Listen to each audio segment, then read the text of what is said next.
Hello everyone, welcome back to Believers IAS Academy Bangalore. This is topic of the day.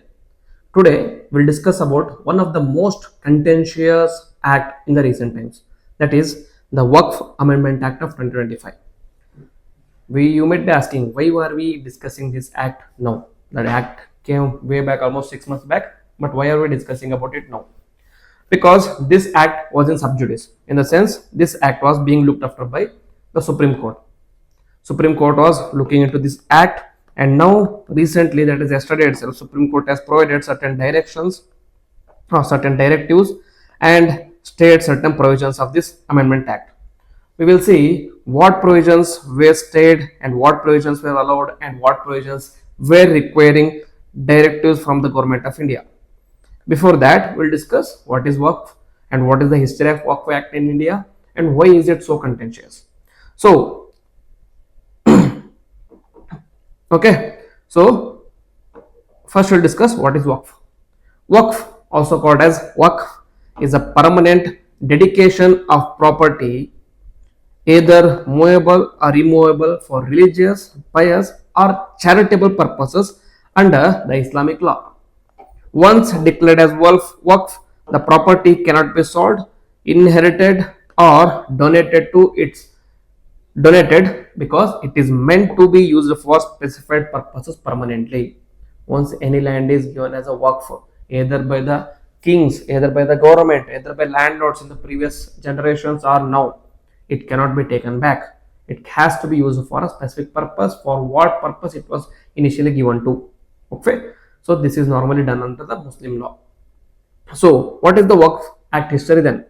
Waqf land has been in India since the period of Delhi Sultanate, since the period of introduction of Islam in India. So it was rampant during the Delhi Sultanate and then carried forward during the Mughal and then carried forward again. And during the British, they thought that there is a need for tweaking this Waqf Act. There is a need to regulate this Waqf land. So they brought Musalman Waqf Validating Act of 1913. Here, they reversed the judgment and legalized the Waqf Alal Awlad, recognizing the religious significance of this Waqf. So that is when the religious significance of Waqf and the regulating of Waqf began in India. And then post-independence developments. The post-independence, the government of India decided to bring a law to deal with this particular Waqf lands because it was one of the most contentious points of debate during those times. So the first act was Waqf Act of 1954. Waqf Act of 1954. India passed its first central legislation on Waqf, and the key features were creation of state Waqf boards, central Waqf council was established, and registration and management of Waqf properties. However, it was criticized for being weak in enforcement and poorly implemented. That is there for all the laws in India.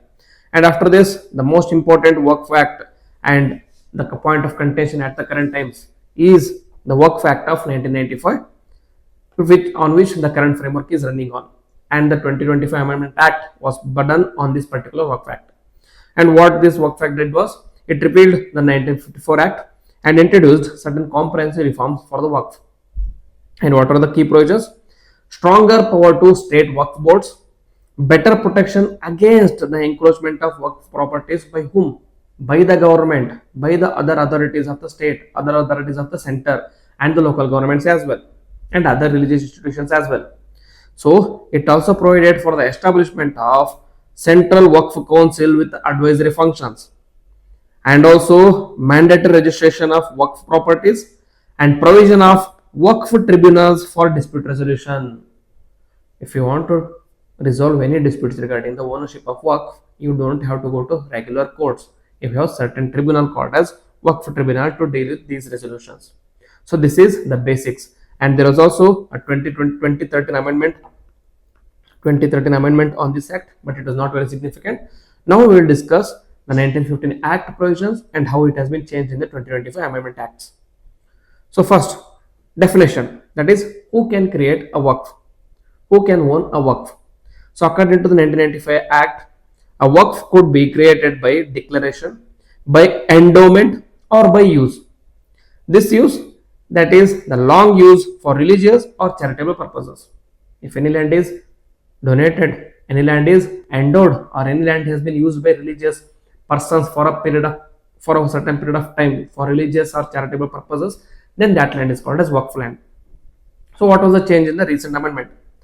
The amendment requires that a person dedicating property as a Waqf must have practiced Islam for 5 years in the last 5 periods, meaning he has to practice Islam in the last 5 years. Also, it abolishes Waqf by user for future Waqfs. Okay, so only declaration and endowment will result in Waqf, and no use or Waqf by user is not going to be used as Waqf land. Next, government property on or disputed Waqf lands. What are the provisions? Under 1995 Act, Waqf boards had the authority to look into this, inquire into what qualifies as work property, and disputes were handled via tribunals. As I told you before, disputes via tribunals instead of going to normal courts.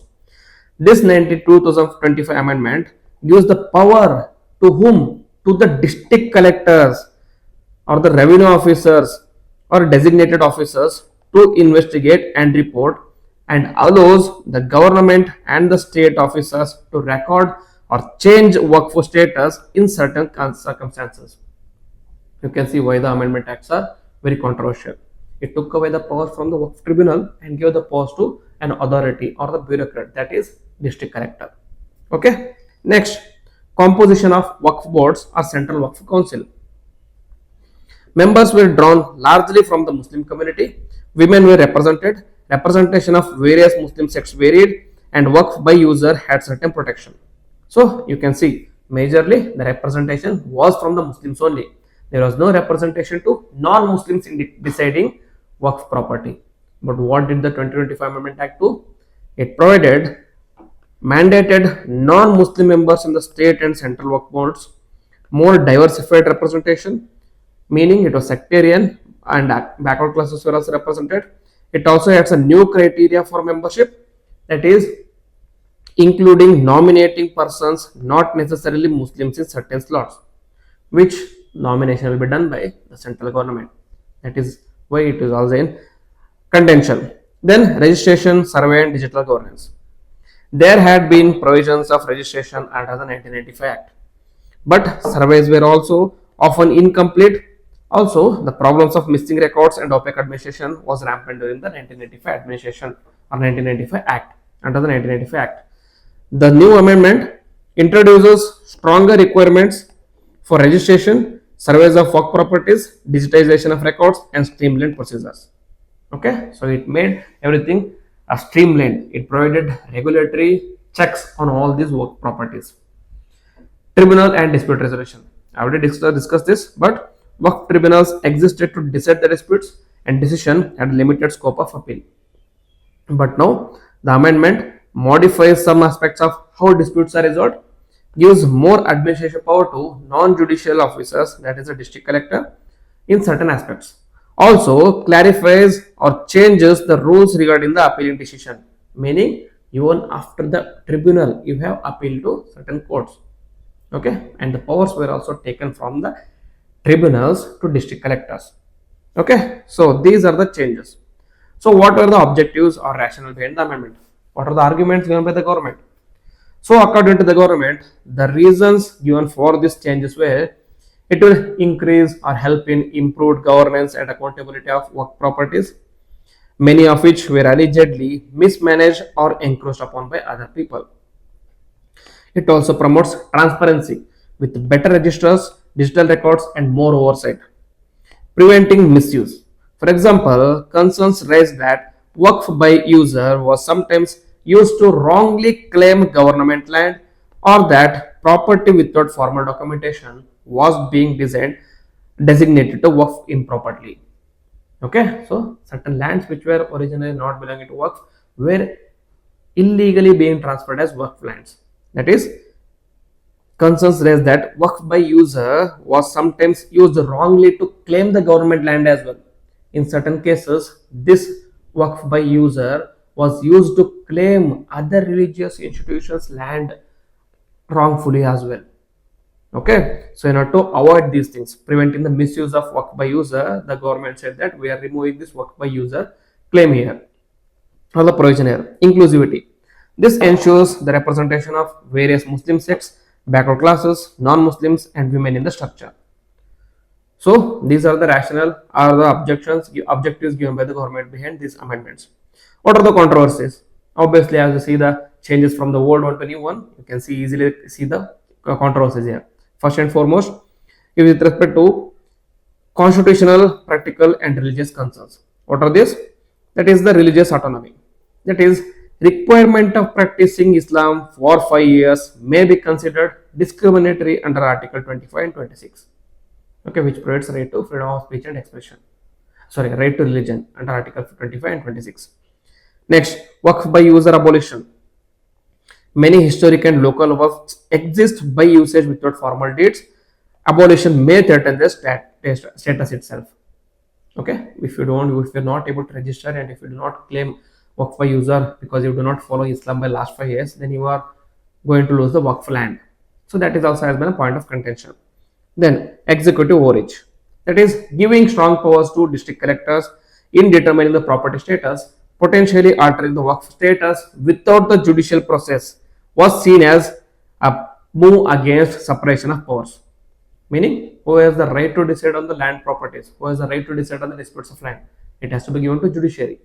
So previously, under the judiciary, Waqf tribunal was there, so it had the right to discuss on this one, had the right to provide decisions on this particular aspect.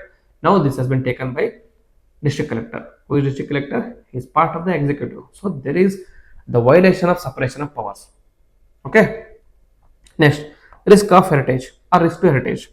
Many Waqf properties are old, undocumented, or under the customary usage. Removal of protections could lead to loss of heritage sites. Okay. Certain aspects of religious monuments are under the Waqf property. Now, if you remove this based on the Waqf by user provision, then they will also lose the protections under the Waqf property. Okay. Next, minority rights and constitutional validity. Allegations that the amendments violate equality, right to property, and freedom of religion, and etc. from the opponents to this Waqf Amendment Act. Now, Supreme Court's decisions on this. It states certain key provisions of the Waqf Amendment Act of 2025. What is the Supreme Court's approach? Supreme Court said that it states certain crucial provisions of the Waqf Amendment Act, finding them prima facie arbitrary, but refused to strike down the entire law. Okay, so both the government and the opposition are claiming win-win situation for them. Government opposition claim win because certain provisions were stayed. Government claims win because the Amendment Act was not repealed. The act is still valid now. So a bench led by Chief Justice of India B.R. Gavahi held that a law is presumed constitutional, but provisions affecting the property rights and religious freedom require certain safeguards. Meaning the law is constitutional, it will not be struck down by the government.